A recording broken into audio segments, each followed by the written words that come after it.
Oke, selamat pagi semuanya. Untuk hari ini kita akan belajar melalui file PowerPoint dan video recording. Jadi untuk hari ini kita sudah ada pertemuan Zoom secara langsung. Nah, eh, ini saya share screen dulu. Oke, untuk 2 minggu kemarin kan kita sudah belajar mengenai analisis eksternal dan analisis internal. Jadi analisis eksternal itu membahas tentang hal-hal dari luar yang mempengaruhi perusahaan atau usaha kita, sedangkan analisis internal itu adalah hal-hal yang ada di dalam perusahaan kita, dalam usaha kita yang mempengaruhi usaha itu sendiri gitu. Jadi dua hal itu adalah biasanya yang akan kita pertimbangkan untuk menyusun strategi perusahaan atau menentukan tujuan jangka panjang perusahaan. Gitu. Nah, sebelum masuk ke inti dari pembelajaran hari ini, jadi hari ini kita rencananya akan sampai ke pembuatan internal factor evaluation dan external factor evaluation matrix. Sebelum itu kita akan mengulang tentang SWOT. Jadi di minggu kemarin itu kan teman kalian ada yang presentasi tentang SWOT. Nah, SWOT ini terdiri dari strength atau kekuatan, apa sih kekuatan dari perusahaan kita. Nah, itu berasal dari dalam biasanya. Kemudian weaknesses, kelemahan.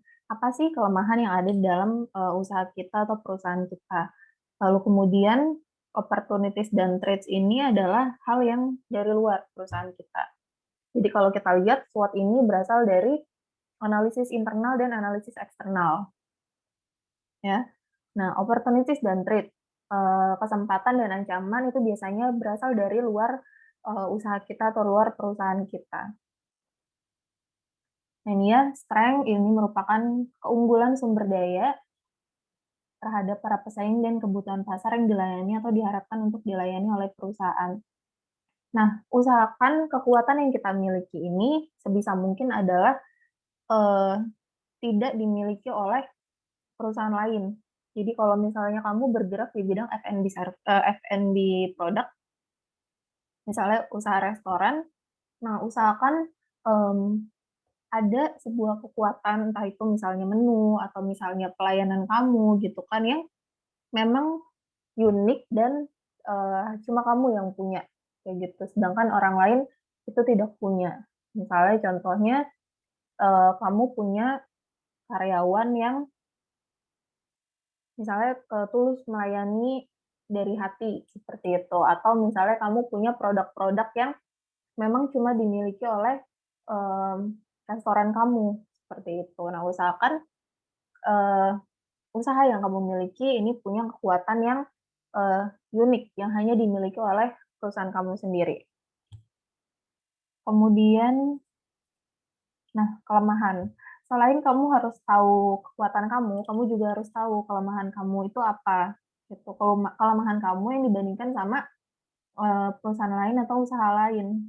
Gitu. Kalau di sini weaknesses artinya keterbatasan atau kekurangan dalam satu atau lebih sumber daya atau kapabilitas suatu perusahaan terhadap pesaingnya yang menghambat kinerja efektif perusahaan. Jadi kamu harus breakdown kira-kira apa sih kelemahan dari usaha kamu. Kemudian peluang. Ya, apa sih peluang yang dimiliki oleh perusahaan kamu yang kira-kira dimiliki yang akan berpengaruh baik? Itu juga harus didefinisikan. Kemudian ancaman. Apa sih situasi-situasi yang tidak menguntungkan dalam perusahaan kamu? Tuh.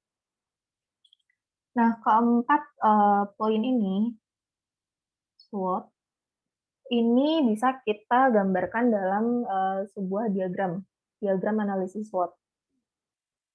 Jadi di sini kalau kita lihat di x-aksisnya yang horizontal ini, semakin dia ke kanan itu berarti kekuatan internalnya besar. Semakin dia ke kiri, kelemahannya yang makin besar.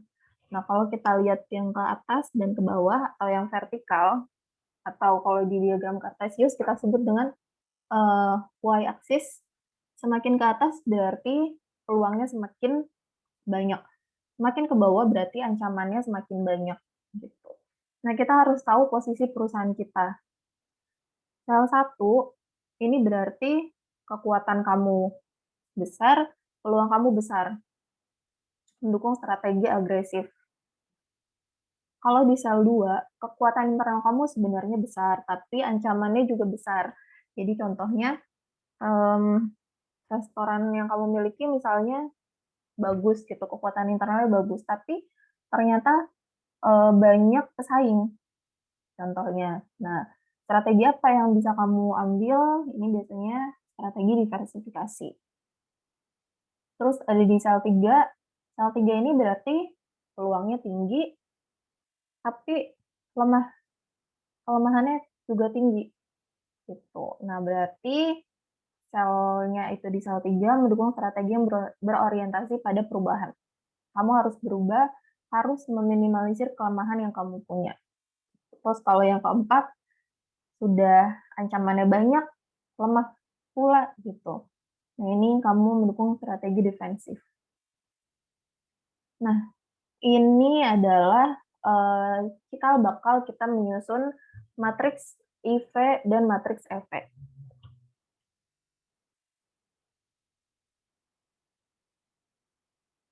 Nah, ini jadi nanti di akhir di pertemuan kali ini, di pertemuan keempat ini, tugas kalian adalah membuat matriks IV dan matriks EV. Gitu. Nah, matriks IV dan matriks EV itu seperti ini bentuknya. Sorry, ini adalah hitungannya dulu. Gitu. Jadi nanti ini yang angka-angka ini nanti aja belakangan kamu bikin dulu aja identifikasi faktor internal dan identifikasi faktor internal dan eksternal. Caranya bagaimana? Nah, ini contoh dari penelitian saya. Kan ini saya ingin strategi pengembangan pelabuhan Sunda Kelapa. Nah, kamu definisikan dulu kekuatan dan kelemahannya. Apa aja? Nah, ini contohnya kekuatannya. Saya ada 10 kekuatan, kelemahannya ada, ini 9 ya, sorry. Ini 9, terus kelemahannya ada 8. Nah, kekuatannya di sini saya state, merupakan pelabuhan tertua di Indonesia. Ini kan saya strategi untuk pengembangan sebuah objek wisata. Pelabuhan tertua di Indonesia, berarti kan dia satu-satunya pelabuhan tertua itu kan yang paling tua, nggak mungkin ada dua kan. Kalau misalnya yang kedua berarti pelabuhan tertua kedua gitu, tapi kalau dia bilang pelabuhan tertua, berarti dia yang paling tua gitu. Cuma ada satu. Terus, bakal ibu kota Jakarta, ada latar belakang sejarah yang menarik, atraksi kapal pinisi yang menarik, ada atraksi keliling perahu, ada aktivitas bongkar muat, memiliki spot foto yang instagramable, kemudian harga tiketnya murah. Nah, terus ada restoran juga yang menarik di situ. Nah, ini merupakan kekuatan-kekuatan yang saya definisikan. Nah, balik lagi, kita balik ke kelompok yang kalian bikin visi dan misi, tapi bebas. Kamu boleh pakai usaha kamu sendiri, atau kamu mau misalnya mau bikin strategi misalnya McDonald, kayak gitu. Berarti kamu harus breakdown apa sih kekuatan dari McD, apa sih kelemahan dari McD gitu. Jadi kamu boleh pakai yang diri kamu sendiri punya. Misalnya kamu udah punya usaha nih, kamu boleh pakai itu buat bikin matriks IV dan EV ini. Atau kamu misalnya nggak punya, kamu mau pakai restoran F&B lainnya gitu kan, sekarang banyak ya. Kamu bisa pakai abnormal atau kopi janji jiwa atau apa gitu kan, bebas gitu. Yang penting satu kelompok itu berdua. Nah, di sini kelemahannya juga kita harus definisikan. Di sini yang nomor 1 saya contohnya kelemahannya kurangnya kemasan wisata yang menarik. Kemudian, nah terus, oh belum ada jalur yang terpisah antara turis dan truk. Tourism Information Center-nya tidak terurus dan tidak terawat. Belum ada prosedur keamanan. Belum ada tempat makan yang bervariasi, aksesnya macet, terus kondisinya panas dan berdebu. Nah, ini merupakan strength and weaknesses yang saya definisikan mengenai Pelabuhan Sunda Kelapa. Kamu nanti definisikan, misalnya kamu mau bikin matriks tentang, tadi saya kasih contoh, misalnya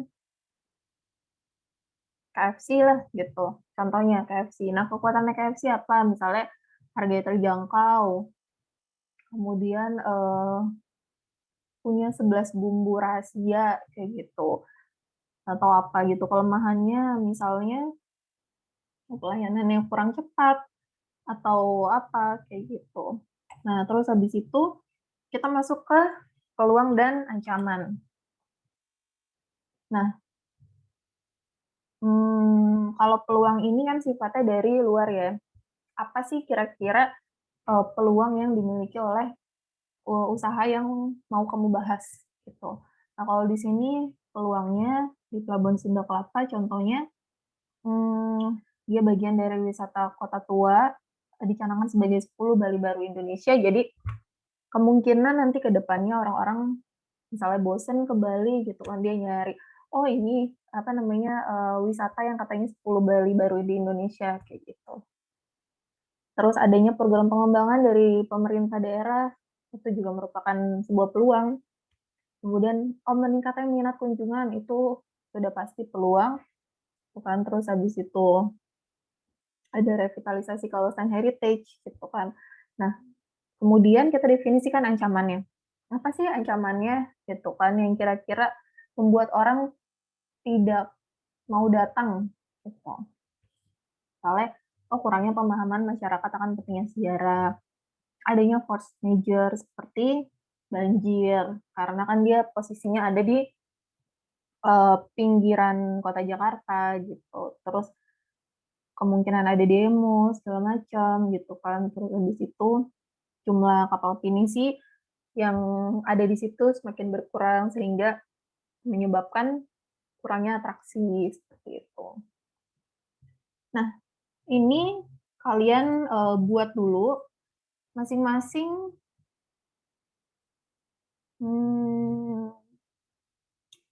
antara 7 sampai 10 poin. Jadi kekuatannya maksimal minimal 7, maksimal 10, kelemahannya juga gitu. Peluang sama ancaman juga buat sebanyak-banyaknya antara 7 sampai 10. Nanti kalau misalnya sudah selesai, nah ini ujungnya kita akan membuat seperti ini. Matriks FV dan matriks IE. Nah, matriks FV dan matriks IV, sorry. Nah, ini berapa bobotnya, ratingnya berapa, skornya berapa. Nah, ini didapat dari sini. Gitu. Jadi nanti kamu bikin dulu aja untuk apa namanya identifikasi faktor internalnya kayak gini, kekuatannya apa aja, kelemahannya apa aja, kemudian peluangnya apa aja, ancamannya apa aja. Nah, nanti kita akan buat semacam kuesioner.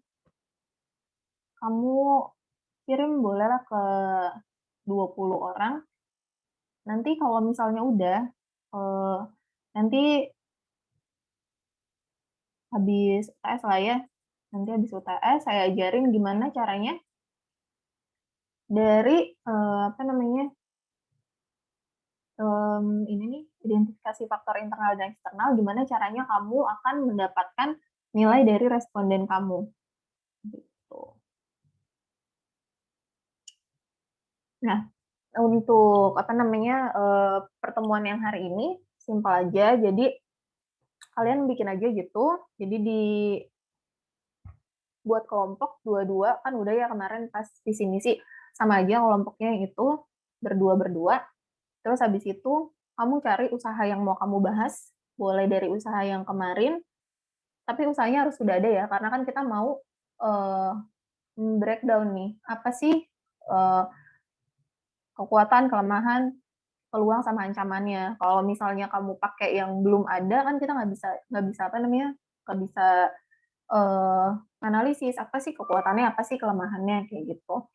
Bebas, kamu cari suatu usaha F&B aja, biar kita bisa lihat kira-kira apa sih, kekuatan sama kelemahannya, kayak gitu.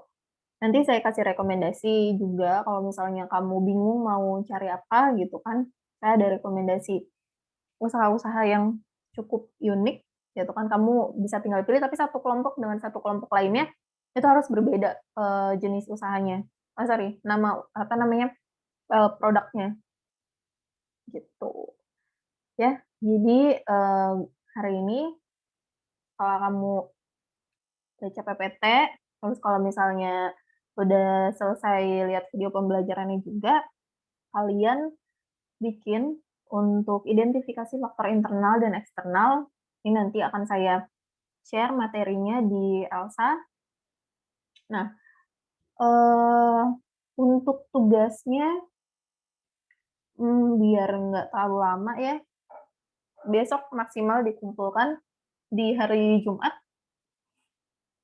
via email aja, oh, dua-duanya aja, via Elsa dan via email. Tapi nanti yang akan saya bales yang di, eee, email ya kemungkinan, karena kalau di Elsa kan emang kalian wajib share yang di forum ya.